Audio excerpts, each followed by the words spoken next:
Okay, so I'm here to talk to you guys today about comics and the mind. If you haven't guessed, this is not quite a math or a neuroscience talk. It's a talk that's a little bit more about communication and how we kind of think in more of an exploratory way about the mind with comics. Okay, so I just want to start off by clarifying that comics are a medium, not a genre. And what I mean by that is that while comics have often been associated with particular genres like superheroes or the funnies, they have like things like oil painting or film or writing, they have no set content. They're a medium. And this medium has recently been expanding. People have started to explore more of the ways comics might tackle different subject matter. And a lot of notable recent comics and graphic novels have dealt with topics like memory, trauma, subjectivity, and mental health. So in this talk, I'm going to make a case for why comics as a medium are particularly well suited to talking about mental experiences. And when I talk about mental experiences, what I mean is what it is like to have a mind. And so this is something that's come up in a lot of our dinner conversations here, which is just the idea that we often don't actually communicate very well about what it's like to be us. Like we may not know this idea of like, do you think more in words and images, in neither, in impressions? Do you have a complete absence of mental imagery? These things are things we might not even discover about ourselves until much later in life. Yes, great. So the goals of this talk, we're going to think a little bit about what it's like to have a mind and how to communicate that through comics. We're going to develop, hopefully come away with a bit of awareness about how medium affects how we communicate. We maybe think as we go through the comparisons between the properties of comics I'm going to discuss and say the properties of the mediums we typically use to communicate. And hopefully you guys can come away with some inspiration and tools for using image and language in your own explorations of the mind. Because the stuff we talk about today may be particularly pronounced in comics, but it can apply in a lot of different places. And we are surrounded by image and language all the time. I also generally run this kind of talk as a workshop, which now I really wish we could have done here because I think this would have been a fantastic group to do something like that with. So that might also be something to think about as I go through, which is how might I communicate about my own experiences or about some ideas about the mind using some of the things we talked about. And so this is what I'm going to do. This will definitely not be comprehensive, so it's a little bit more like a taster. I'm going to briefly just talk about what comics are. We're going to talk about making mental leaps, fixing space and freeing time, and creating flexible symbol systems. So what are comics? I'm actually not that concerned about definitions. I'm going to offer you guys very quickly 3 different definitions people have given about comics just to orient yourselves. A simple one is comics as sequential art. One panel follows another panel. Comics as diagrams, so laying out and communicating information with image and text. And from the comics professor, Linda Berry, comics is thinking with words and images. So what she wants to point out is rather than kind of the strict panel setting we'd be familiar with, that comic can be just a way to explore with words and language and image, and that image and language are not separate in our minds. So maybe we can think on paper with both. Okay, section 1, making mental leaps. In case people can't read this, what I've got here is this panel, he made me kill the deer. Is a sun. I had a dream that he made me kill my deer. No, sun, of course. We've got the little connection. Maybe you can make it between these 2 panels. Okay, so we talk about gutter and juxtaposition. So first, the gutter, which may be one of the most distinctive features of comics. The gutter literally refers to the white space between panels, that little white bar between traditional comic panels. But more broadly, the concept of the gutter is about what has to be inferred, what is not on the page. And so in comics, we often say that in comics, all action happens in the gutter, meaning the reader has to make this mental leap from that bridges one panel to the next. So this can be really simple, such as completing an action, the sun is setting. Something a little bit more complex, like a bang, the gun goes off, someone screams. In the middle there, we infer that someone got shot. But also a lot more complex and interesting things can happen in the gutter. And I'm going to show you a simple, but I think beautiful example. So let's just take a moment to read this comic.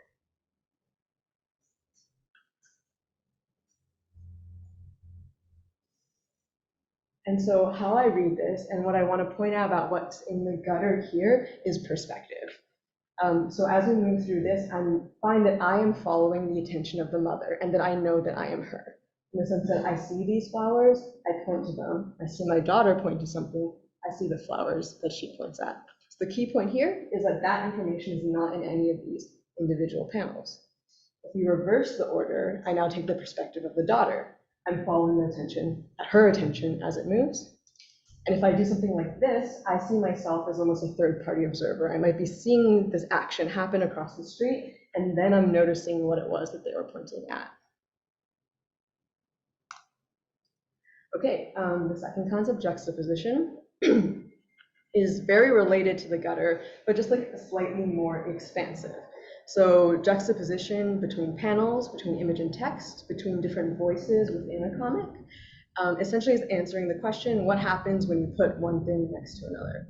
What additional thing arises from that relationship? Very basically, that can be things that are congruent or incongruent. There's an example of perhaps humorous congruency, an image of men in suits, the caption, organization men. Incongruency, image doing how to do jumping jacks. Text, rent a dumpster, and in grief-stricken days, fill it with the contents of your dead mother's house. So completely different effect from those two things separately and those two things together. And something like this is also juxtaposition. And I'm going to use this example and stay on this here to talk about the next idea as well, which is properties of image and text, specifically fixing space and freeing time. So while our standard linear prose, the way we write, tends to fix time and free space, meaning that when we speak, temporal relationships tend to be very clear, while physical spatial ones are more ambiguous. So if I say, I walked into the room, drank a glass of water, and sat on the couch, you immediately get the order of those events. But where the couch is towards the water and what size the room is and where I am, these are things that would take a lot more work to describe. Images, meanwhile, do the reverse. Images tend to fix space and free time. So you immediately get spatial relationships, but temporal relationships can be a lot more ambiguous. And what I want to point out about this is that it's a lot like memory, the way memory works, where you may remember where you were, but do you remember exactly what happened the day before that and the day after that? Or that things that happened at different times can all tend to coexist at once. So something in the past reappears for you today. And so this example is from here. It's a graphic novel by Richard Maguire. The entire graphic novel takes place from one point of view. So one space into the corner of this one room. And what he's doing is he's bringing together moments across time that exist and are related by this space and allowing them to kind of play and echo off of each other. Okay, and our last little section is the creation of flexible symbol systems. So one thing that I want to point out about comics and the set of symbols we use to communicate within comics versus words is that they're incredibly idiosyncratic. That means that each artist kind of gets to decide what reality looks like, versus words, which are a symbol system, language, which is a symbol system, but we kind of have relatively fixed meanings for words already. And what this means is, and I mean, this could be a talk in itself, is like how people represent reality, but each artist makes specific choices about how to represent reality and what counts as reality. And this also gives you a lot of power to start playing with that and juxtaposing realities against each other. This example is from a superhero comic, it's from Hawkeye, and I think they did one issue entirely from the point of view of the dog. So the artist has made certain aesthetic decisions, like only including the words that they think a dog would understand or recognize, and kind of choosing to represent webs of associations with these kinds of symbols. And given kind of Taylor's great setup, this is also a great way to start thinking about changing states of mind, about like diversity between different people, and of course with different species. Again, building symbol systems could be like many talks. We're going to move really quickly because I love this topic, which is breaking those symbol systems, which is what I think is one of my favorite properties of comics, which is its ability, the possibilities it provides for making visible and addressing the limitations, the structures we use to understand the world. So comics actually have a lot of relationship to collage, which kind of emerged as an art form post-World Wars, as an avant-garde art form. And it emerged largely in response, if you heard of like Adorno's like, what is poetry after Auschwitz?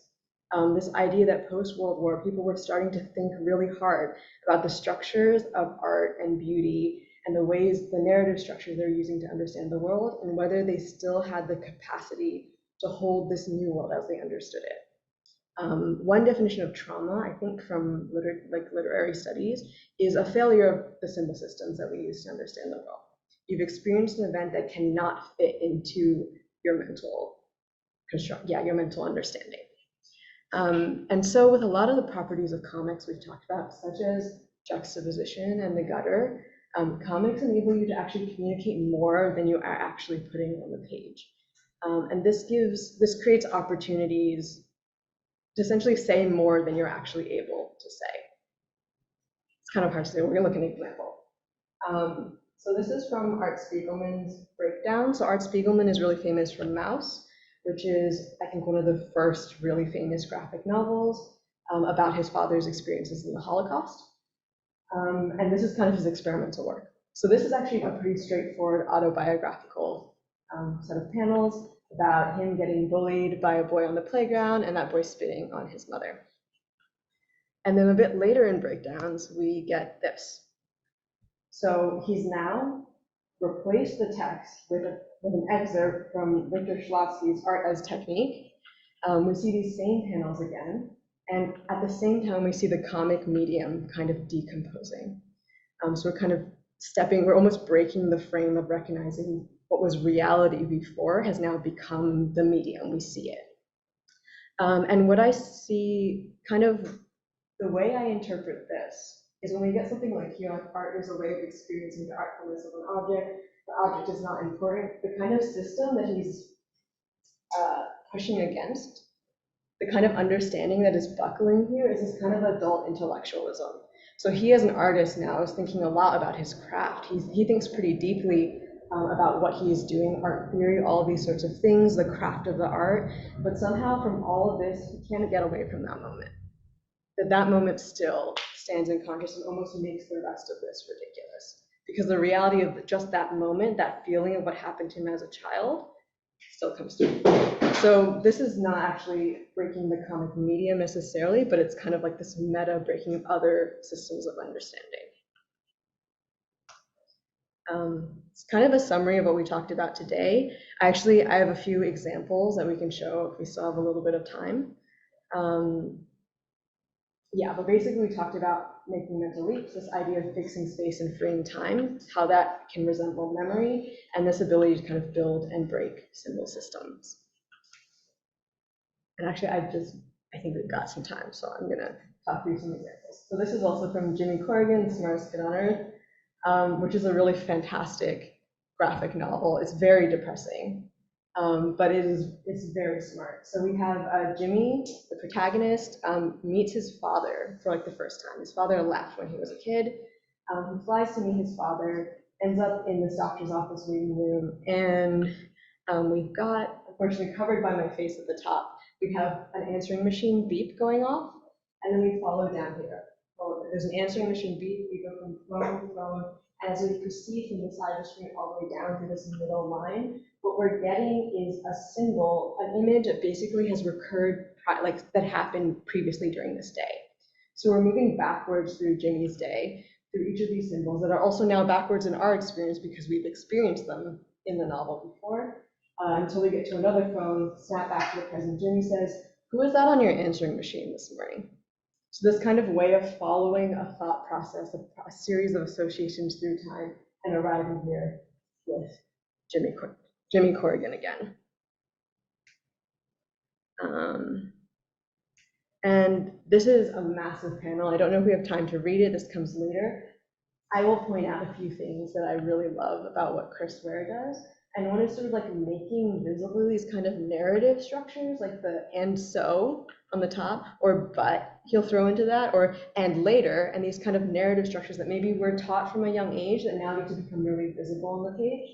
We have this kind of mingling of obviously thought with things that sort of blur like reality and memory. So we're not quite sure if we're in or not, as well as like all these different voices.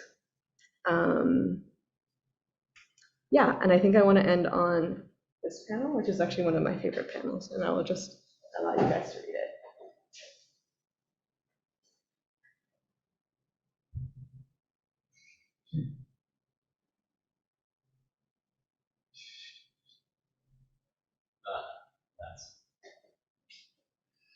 All right.